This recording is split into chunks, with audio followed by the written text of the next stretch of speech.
নমস্কার, শুভ দ্বীপ্রহর। আজকে সকালেই ভেবেছিলাম আপনাদের সাথে সামনাসামনি আসবো, হয়ে উঠল না কাজের চাপে। তো এখন একটু সময় পেলাম, তাই এসছি।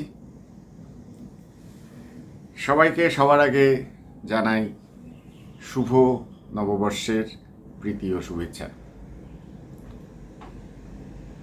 আজকে পয়লা বৈশাখ 1433 বঙ্গাব্দ।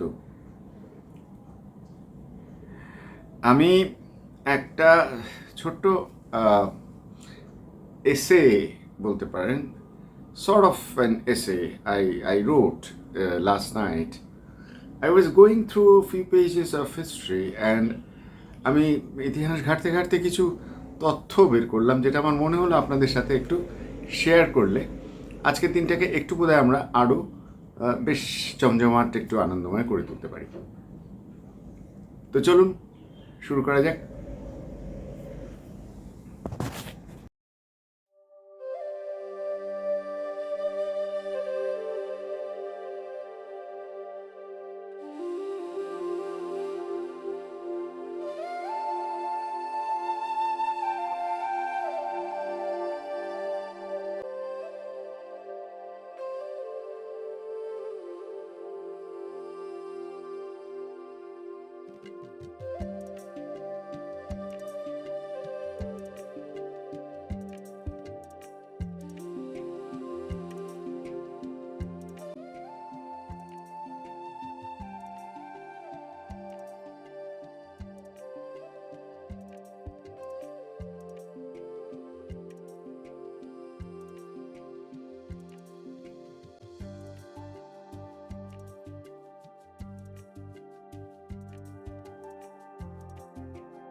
পয়লা Boishakh marks the first day of the Bengali New Year.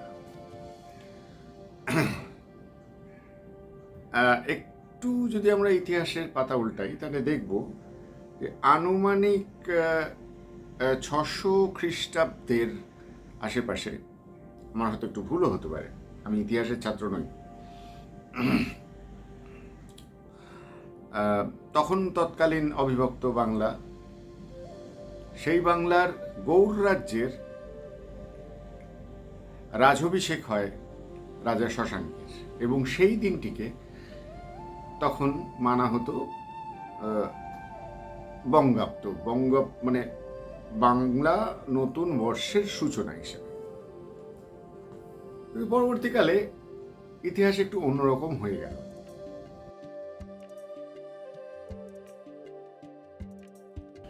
তাহলে দাঁড়ালো যেটা, যে তৎকালীন বাংলার গৌড়ের রাজা শশাঙ্কের অভিষেকের সূত্র থেকে আমরা বঙ্গাব্দ পেলাম। কিন্তু পরবর্তীকালে কি হলো? মুঘল সাম্রাজ্যের আমরা যাকে সবাই সব থেকে প্রজাবৎসল রাজা বা সম্রাট হিসেবে জানি, তিনি আকবর। তো তিনি তার নবরত্ন সভায় আলোচনা করে একটি অদ্ভুত সিদ্ধান্তে আসেন। আকবর, যা শুনেছি, নিজে সেই মতে, মানে যাকে বলে লেখাপড়া জানা ছিলেন না, কিন্তু লেখাপড়া জানলেই তো শিক্ষা শিক্ষা হয় না, সেটা তো আমি অনেকবারই আপনাদের বলেছি। তিনি অসম্ভব একজন শিক্ষিত মানুষ ছিলেন। তো তিনি দেখলেন যে এই যে ক্যালেন্ডার, যেটাকে হিজরি ক্যালেন্ডার বলতো, সেটা সূর্যচন্দ্রের ভিত্তিতে, সূর্যচন্দ্রের মানে কিভাবে সূর্যচন্দ্র চলতো, লিউনার ক্যালেন্ডার, ইট ওয়াজ এ লিউনার ক্যালেন্ডার। তখন তিনি সবাই আলোচনা করলেন, আলোচনা করে একটি সিদ্ধান্তে আসেন। উনি বলেন যে দেখো, এই যে ক্যালেন্ডারটা, এটা অর্থনৈতিকভাবে ঠিক প্রকৃত রাজৈশ্বর্যের মান ধার্য করতে পারছে না।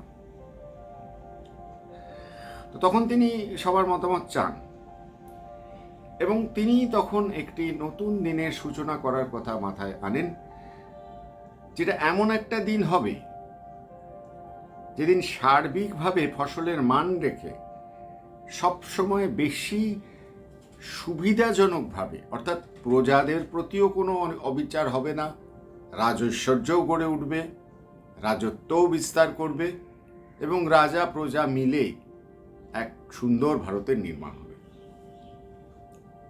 তো তিনি তখন এই দিনটিকে নাম রেখে দিলেন তারিখ এ ইলাহি, এবং সেটা সামহাউ ম্যাচ করে যায় sort of endorsement of the বঙ্গাব্দ, যেটা কিনা রাজা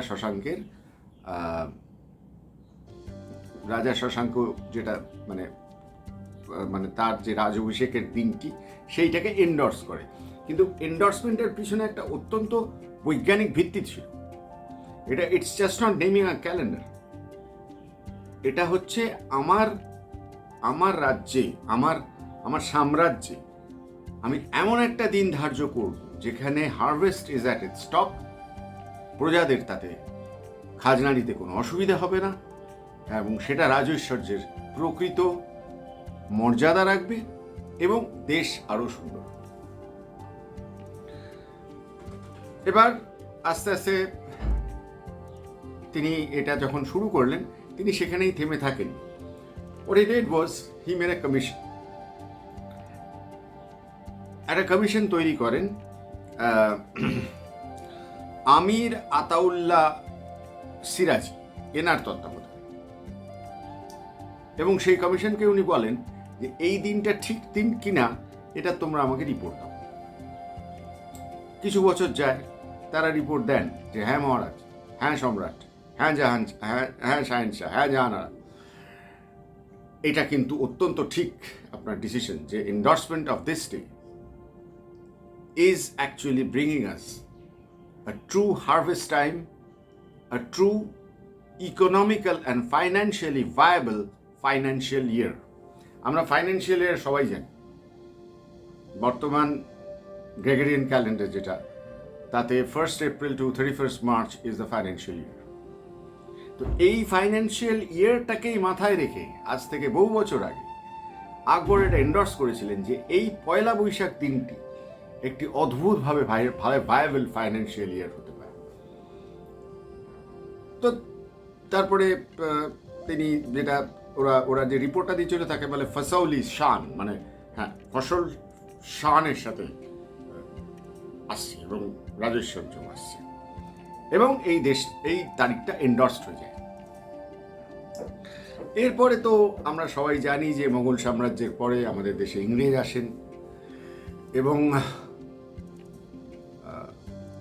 ইস্ট ইন্ডিয়া কোম্পানি হিসেবে তারা ভারতে ঢুকে রাজনৈতিকভাবে আনুমানিক 300 বছর আমাদের ওপর রাজত্ব চালান। ভালো মন্দ মিশিয়েই ছিল সব কিছু।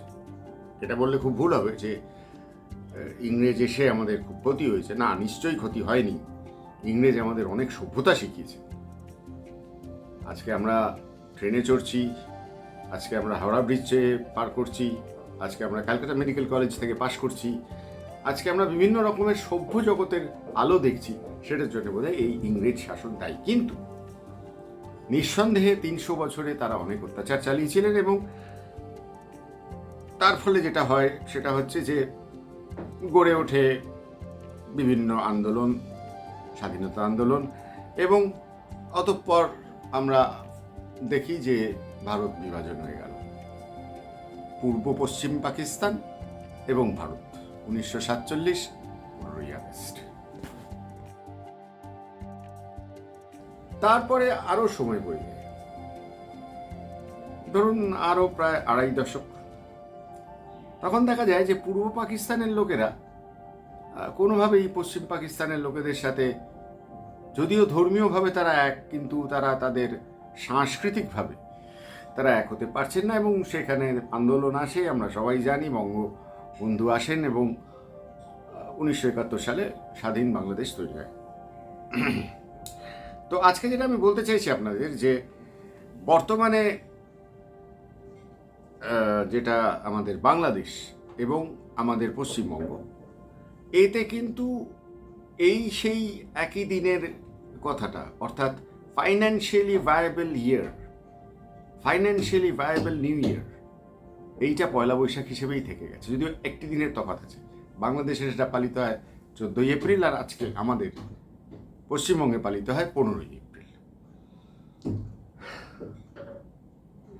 তো আমরা বাঙালি,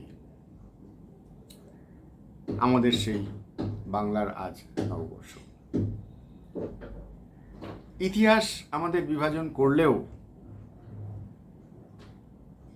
আমরা বাঙালির সম্মান নিয়ে, বাঙালির সভ্যতা নিয়ে আজও মাথা উঁচু করে পৃথিবীর সর্বকোণায় নিঃসন্দেহে রেসপেক্টেড হই। কেননা বাঙালির সভ্যতা, the cultural seat of India was Bengal and will be Bengal. তাই আসুন আজকের দিনটাতে সবাই আমরা মেতে উঠি, ভুলে যাই সেই একটা জঘন্য দুর্ঘটনা ঘটেছিল, যা ছায়ানটের ভোরের রমনা বটমূলে আমরা দেখেছিলাম, যে মানে বহু লোককে। তো তখন একটা যুদ্ধের আবহাওয়া তো পুরোপুরি শেষ হয়নি, মুজিবুর রহমানকেও সর্বতভাবে শেষ করে দেওয়া হয়েছিল, এবং কিন্তু যাই হোক তাই হোক, কিন্তু দিনটা কিন্তু টিকে গেছে। তাহলে আজকের দিনে জাতি, ধর্ম, অর্থনৈতিক বৈষম্য নির্বিশেষে বাঙালির হাত ধরে সারা পৃথিবীতে আসুন আমরা ছড়িয়ে দিই এক আনন্দের বাণী। নব আনন্দে জাগৃত হই, নব আনন্দে আমরা গেয়ে উঠি একে অপরকে আলিঙ্গন করে। আমরা বরণ করে নিই 1433 বঙ্গাব্দকে, এসো হে বৈশাখ এসো হে বলে। আর একটা কথা, কিছুদিন আগে একটি সুন্দর গান শুনলাম, যে এখানেই সব শেষ নয় বন্ধু, আমাদের চোখে থাক নতুন ভোরের স্বপ্ন।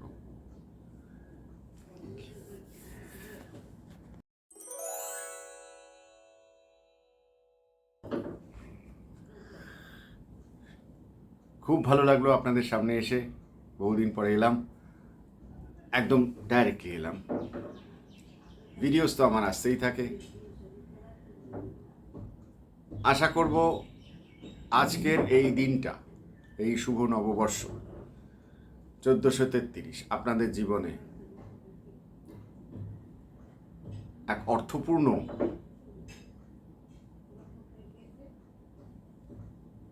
মানে হয়ে উঠুক। কেন এই কথাটা বলছি জানেন? আমি স্বভাবতই বলতে পারবো না যে এই বছরটা আপনাদের সবার ভালো কাটুক। I am not an impractical person. প্রতিটি দিন ভালো কাটবে, কোনো বিপদ আপদ হবে না, কোনো কিছু হবে না, এটা হতে পারে না, অবাস্তব কথা। কিন্তু আমরা যেন কবিগুরুকে না ভুলি। আমি একটাই কামনা করব আজকে আপনাদের জন্য, যে তিনি আপনাদেরকে এই শিক্ষাটা, তার কথাগুলো, তার আত্মজীবনী বলুন, তার নিজের উপলব্ধি বলুন, তিনি যা কিছু আমাদের বাঙালিদের প্রতি মুহূর্তের জন্য লিখে গেছেন, গেয়ে গেছেন, এটা যেন আমরা এই বঙ্গাব্দের এই 1433-এও আমরা না ভুলি, এবং যেন বিশেষ করে মনে রাখি তার শেখানো এই দুটি লাইন, যে বিপদে মোরে রক্ষা করো, এ নহে মোর প্রার্থনা। বিপদ আসবেই, সামাজিক, অর্থনৈতিক, পারিবারিক, মানসিক, শারীরিক আসবে। সেটাই তো নেচার, সেটাই তো স্বাভাবিক, সেটাই তো বাস্তব। কিন্তু বিপদে মোরা না যেন করি ভয়। আবারও বলি, সবাই খুব ভালো থাকুন, খুব সুন্দর থাকুন, সুস্থ থাকুন, ভালো ভাববেন, ভালো রাখবেন। আপ ভালো তো জগৎ ভালো। হ্যাঁ, নিশ্চয়ই অনৈতিক কিছু দেখলে প্রতিবাদ করার চেষ্টা করবেন, কিন্তু তার মানে এই নয় যে সেটা নিয়ে একটা অত্যন্ত অশান্তিকর কিছু পরিবেশ তৈরি হয়। তো সবাই ভালো থাকুন। আরেকবার পুনশ্চ শুভ নববর্ষ।